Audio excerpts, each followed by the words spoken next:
siya. Ito sir, ayan po sir. Sir Mark, ayan po. Ayan po ginagawa nila ngayon. Hindi po talaga nag-practice po.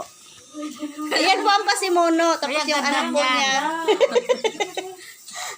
Tapos, Kalalabasan talaga. ayan po talaga. Ayan po talaga ang ginagawa. Hindi po talaga nag-practice.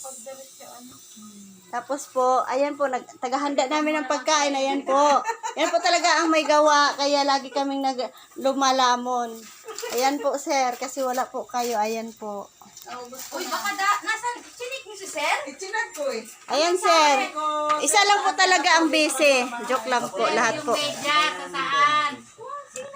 Sir, ang medyas sir ha. Baka dyan po tayo matalo. O yung medyas ko saan? Sir, medyas. Nandun, te. Ayan sir, isa din po sir o busy sir. Tumutulong po sa amin sir. Kaya kunin nyo na po yan sa Unbound sir. Asa na yung nag-memorize ng kanta? Sa labas. Ando sa labas. Asa na? Gusto niya talaga alam. Asa na yon?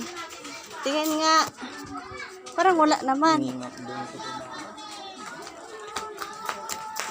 Ayan po sir. Ayan sir. Nagpo-practice po yan sir ng kanta niya sir. Sa likod ito ay may liwanag. Ayan po talaga magpapapanalo bukas sir. Ayan po sir.